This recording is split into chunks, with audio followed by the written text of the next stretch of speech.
Revelations.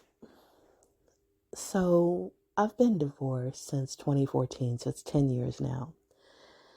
And on TikTok and other apps, we're seeing this big conversation about marriage and patriarchy and invisible labor and trad wives, all this stuff, right? So it made me think about something. When I was married and I was doing almost 100% of the childcare, cooking and cleaning, looking back, it's hard for me to wrap my head around how I did that, because I did it because I felt I had to. There was no choice. There was nobody else to do it. So I figured out a way to do it. But now looking back, my kids are grown and I can't even wrap my head around how did I go to work, come home, make dinner, do, the homework, put a load of laundry in the washer and get the lunches ready for the next day. And I got up at, 5 in the morning and I went to bed at 11 at night, and my husband had been in bed since maybe 8. And how did I do that for basically 17 years of my life? Like, how in the world did I do that? And I remember feeling miserable a lot of times and exhausted and at my wit's end and asking for help and all of these things and confused. Like, why doesn't he do more? Why doesn't he, listen when I ask for this or that or the other, you know? And after I got divorced, I had the most surreal experience that I never expected to experience. I was out and about with my kids and ran into someone that had known, me when I was married. And this happened more than once.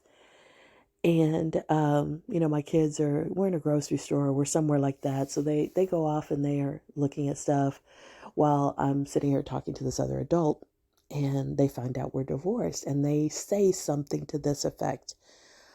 Oh my gosh, I can't even believe it.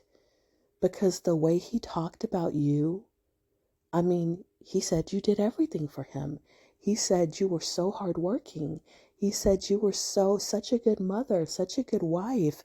You were so easy to get along with, and you cook for him and you clean for him. And I can't even imagine that you guys got divorced. And I'm sitting there or standing there, and I'm taking this in because these were not necessarily things that he had said to me. Every now and then my husbands would be appreciative of things, but not normally. They kind of took it for granted, I felt. But they're going around talking about all that I do for them. Not all they do for me. Not all they do for the family, but all that I do for them. And so they were very, very, very aware of all that I did and thought it was a bragging point. It was something they could brag about, that I did everything. And when that hit me, because at the time I was just stunned by it, and I don't think I even took it in. I was just shocked that he was just going around, or they were going around, because I was married twice. They were going around telling people this, which it was true, but I still was stunned to have somebody come up to me that I didn't really know that well, that I'd maybe seen in passing, that they worked with, or, that we went to church with, or something to that effect, whatever. But to have that person come up to me and say this. And then later, it dawned on me that they were doing this on purpose, that they liked being able to brag about how I did everything for them. And if they helped out, they wouldn't be able to brag on that anymore.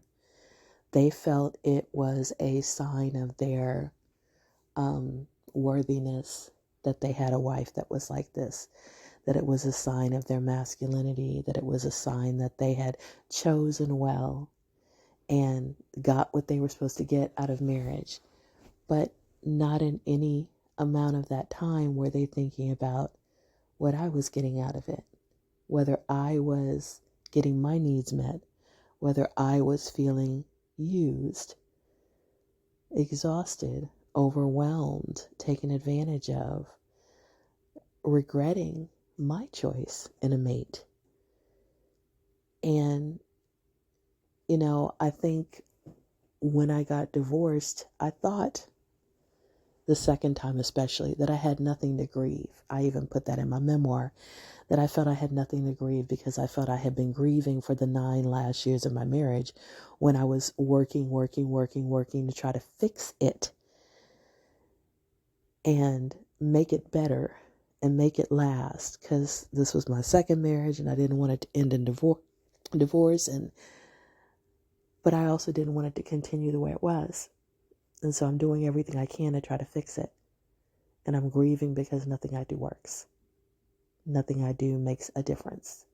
He doesn't listen to a thing I say about my needs and wants and how this situation is impacting me. And when I got divorced, I was still grieving because it just was so, I think up until the last minute when I filed, I was hoping that he was going to change. I was hoping that there was going to be that moment that you see in the movies when she's leaving and it hits him and it dawns on him that this is almost over. He's only got this little bit of time to get her back. And he's going to run through the airport, or he's going to run to catch the taxi, or he's going to jump in his car and he's going to pick up the phone and call her, and he's going to keep calling till he gets her. I think that our movies and our TV shows are doing a disservice when they show those scenes.